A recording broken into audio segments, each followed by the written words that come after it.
Ali, and here are tonight's main headlines. The Council of the University of Technology and Applied Sciences approves the admission of 10,000 students for the coming year and approves the university's graduates program. The number of taxis registered in smart apps reached 5,500.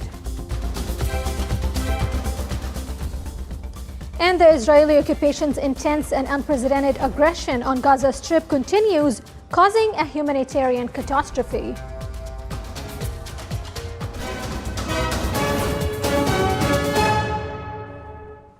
Those were the headlines. Now for the news in detail. The Council of the University of Technology and Applied Sciences approved the admission of 10,000 male and female students for the coming year, in addition to approving the university's graduates program starting from the next academic year. The Council also approved in its third meeting for the academic year 2023-2024 the investment policy for the University of Technology and Applied Sciences. The Council also approved to grant academic degrees to more than 1,400 male and female graduates of the University of Technology and Applied Sciences who successfully completed the graduation requirements for the fall semester of the current academic year, and a plan to accept 10,000 male and female students for the academic year 2024-2025.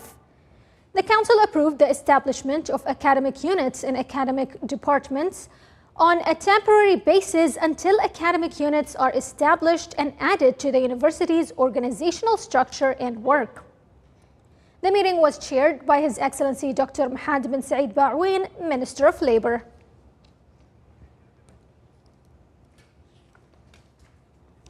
The Ministry of Labor held a seminar at Hormuz Hotel titled Resolving Labor Disputes, Reality and Aspirations. Attended by key stakeholders, the event focused on the ministry's role in dispute resolution, challenges faced, and the importance of a cooperative environment to ensure economic stability and growth. More details in the following report. The Ministry of Labor held a seminar titled Resolving Labor Disputes, Reality and Aspirations.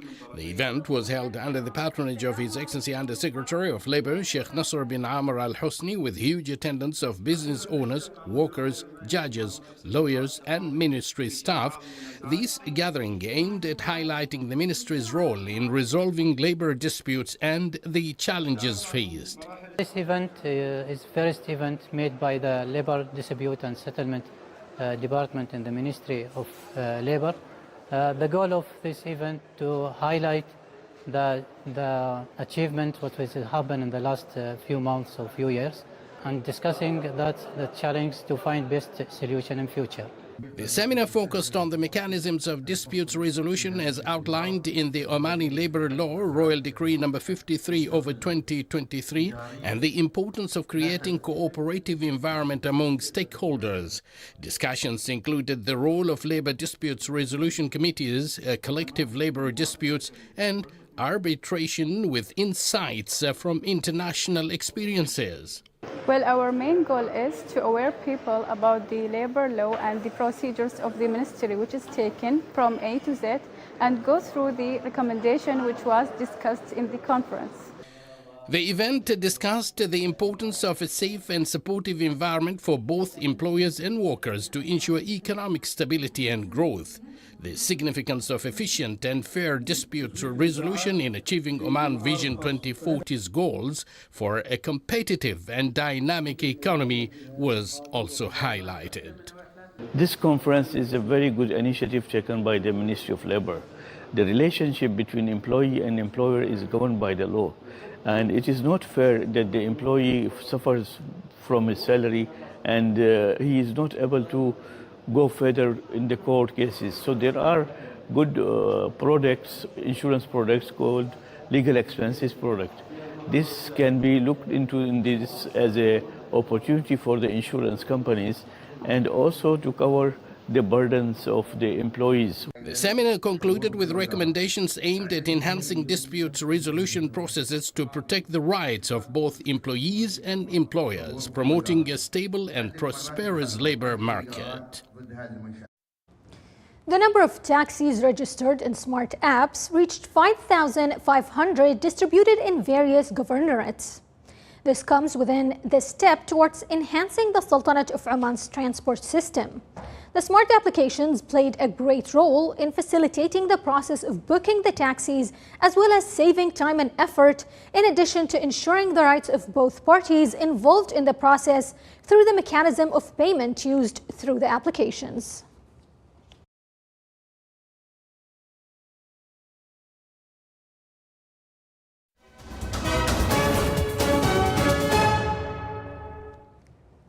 On its 233rd consecutive day, the Israeli occupation's intense and unprecedented aggression on Gaza Strip continues from all sides, air, land, and sea, killing at least 35,984 Palestinians and injuring 80,643 others, while causing a humanitarian catastrophe as well as a massive destruction of vital infrastructure and facilities in Gaza Strip. Meanwhile, the Israeli occupation forces persist in their ground onslaught on Rafah, south of the Gaza Strip, and the closure of the Karam Abu Salim and Rafah border crossings in the province, disregarding the recent ruling of the International Court of Justice. Fighting also continued today in the northern Gaza area of Jabalia, a heavily built-up area which saw weeks of intense combat earlier in the war. Eight trucks from Egypt began entering the Gaza Strip today through the Israeli-controlled Karm Abu Salim crossing. A total of 200 trucks had moved from the Egyptian side of the Rafah border crossing, which has been shut since early May when Israel seized the Palestinian side of the terminal, to the Karm Abu Salim crossing some 4 kilometers to the south. However, the White House said Egyptian President Abdel Fattah al-Sisi agreed in a call with his U.S. counterpart Joe Biden to allow aid through Karm Abu Salim, the other entry point into southern Gaza. Al-Qahira News did not specify how many trucks had made their way through inspection into Gaza, but said 4 fuel trucks had already crossed and were heading to hospitals. Russia's defense ministry said today its forces had captured a village in the northeastern Kharkiv region. Russian troops, as a result of successful combat actions, liberated the settlement of Berestov in the Kharkiv region. Berestov is located on the eastern front line, close to the Lugansk region, which is almost entirely under Russian control. Russia this month launched an offensive in the north of the Kharkiv region, close to the Russian border, making its largest territorial advances in 18 months. Meanwhile, Ukraine said that it had managed to stop Russia from advancing further and was counterattacking, but that Moscow was now intensifying its assault as other parts of the front. The UN Migration Agency estimated today that more than 670 people have died in Papua New Guinea's massive landslide as rescue efforts continued. The agency based its death toll estimates on information provided by officials at Yambali village in the Inga province, who say more than 150 houses were buried in Friday's landslide. Australia's Department of Foreign Affairs and Trade said that more than 6 villages have been impacted by the landslide in the province's Malitaka region, about 600 kilometers from the capital, Port Moresby. It added that land is still sliding, rocks are falling, and ground soil is cracking due to the constant increased pressure. The death toll from a fire in the western Indian state of Gujarat has risen to 27 as rescuers searched today for one person who was still missing. Television footage showed excavators digging through debris and grieving family members at a hospital after the massive fire gutted the TRB game zone yesterday. The Gujarat Chief Minister promised strict actions against offenders when he visited the incident site today. Television reports said 2 people had been detained by police in connection with the incident.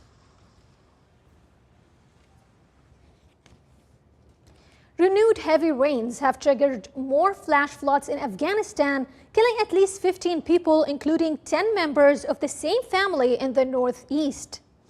The unusually heavy seasonal rains have been causing havoc on multiple parts of the country, killing hundreds of people and destroying property and crops. The UN Food Agency warned that survivors were unable to make a living. The floods last night hit northeastern Badakhshan and northern Baghlan provinces, with the latter already having suffered the brunt of rains earlier this month. A tornado in northern Texas has killed at least 2 people and left multiple injured, according to the New York Times today. Towns in Texas, Oklahoma, and Arkansas were hit by tornadoes on Saturday night, leaving trucks overturned, homes damaged, and nearly 250 households without power. Police officials in Rogers, Arkansas, responded to people who were trapped after a tornado led to gas leaks and downed trees and power lines, cutting off electricity in large parts of the city of Rogers, according to the police department.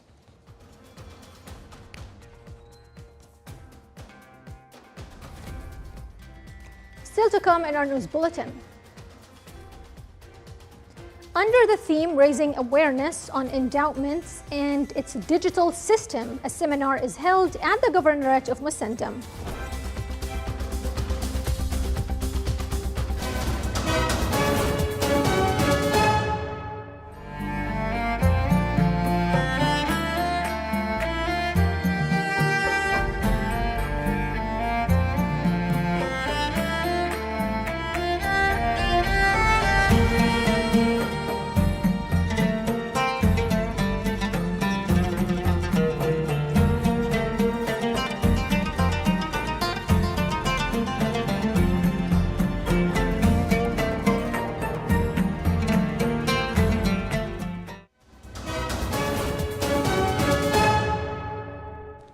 Welcome back to the news from the Sultanate of Oman television.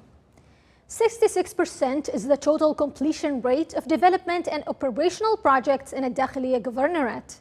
This was confirmed by His Excellency Sheikh Hilal bin Hamdan Al-Hajri, Governor of Al-Dakhiliya Governorate, in a statement to Oman News Agency indicating that some of these projects will be completed during the first half of this year, including the development of the entrance to the Wilaya of Nizwa, in addition to other tourism projects that will begin to be implemented, the most prominent of which is Nizwa Park, on an area of 150,000 square meters, and a Dakhiliya Boulevard, which will be built on an area of 145,000 square meters.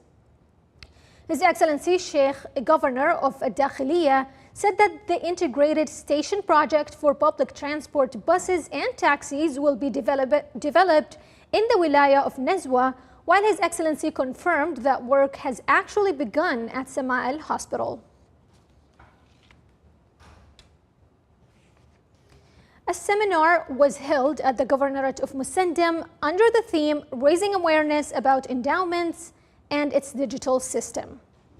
The seminar discussed 3 work papers on legal provisions of endowment, investment and sustainability methods, and programs for endowment. The seminar aims to raise awareness among various society segments on the role of endowment in supporting social and charitable projects.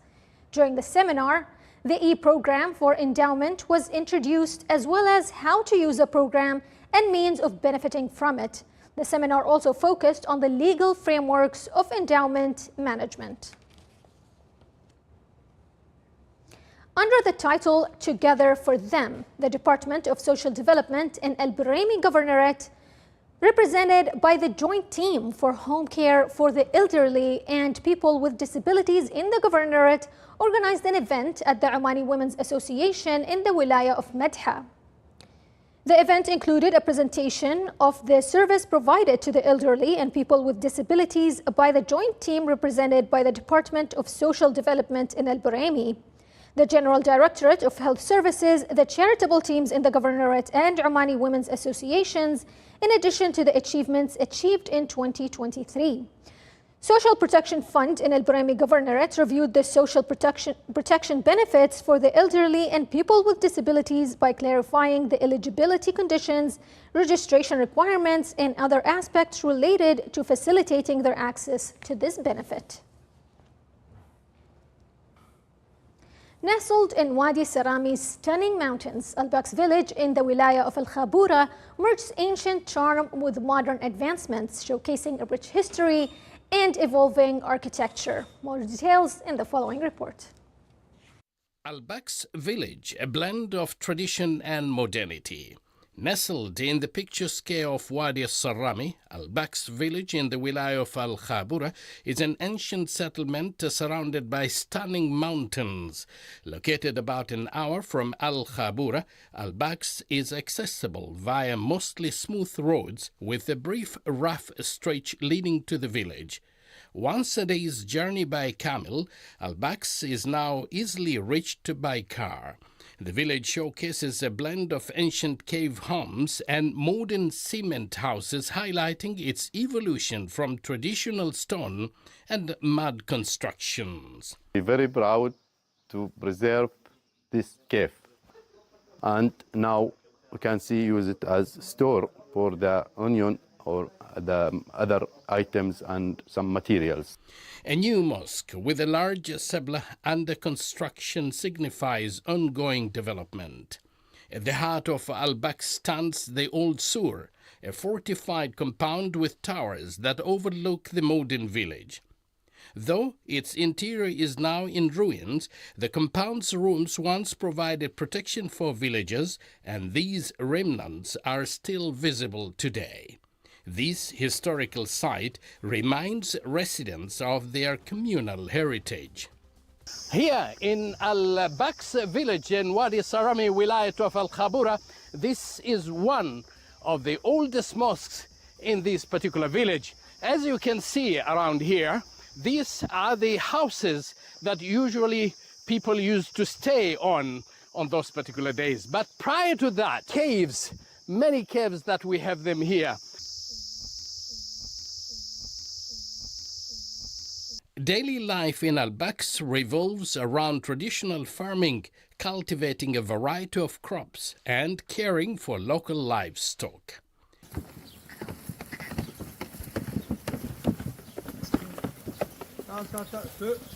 Honey hunting, a cherished practice, takes place in the mountains and sometimes within the village's own farms.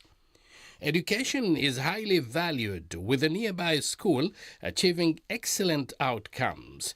Despite the village's small population, many students have completed higher education and become well-educated professionals in various fields, including doctors, cardiologists, dentists, pharmacists, nurses, X-ray technicians, medical scientists, and teachers. The village's progress reflects the country's leadership and the citizens' determination to contribute to Oman's future's development. Evening gatherings bring the community together, where residents share daily activities and plan for the future.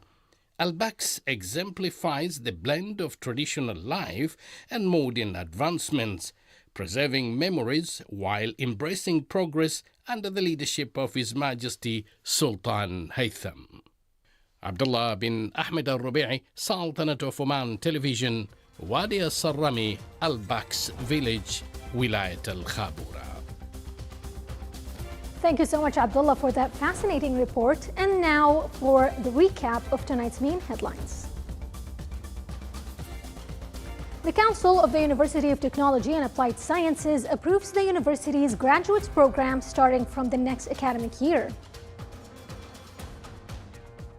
The number of taxis registered in the smart apps reached 5,500. And the Israeli occupation's intense and unprecedented aggression on Gaza Strip continues, causing a humanitarian catastrophe. With that, we wrap up tonight's bulletin. Thank you so much for joining us, and until next time.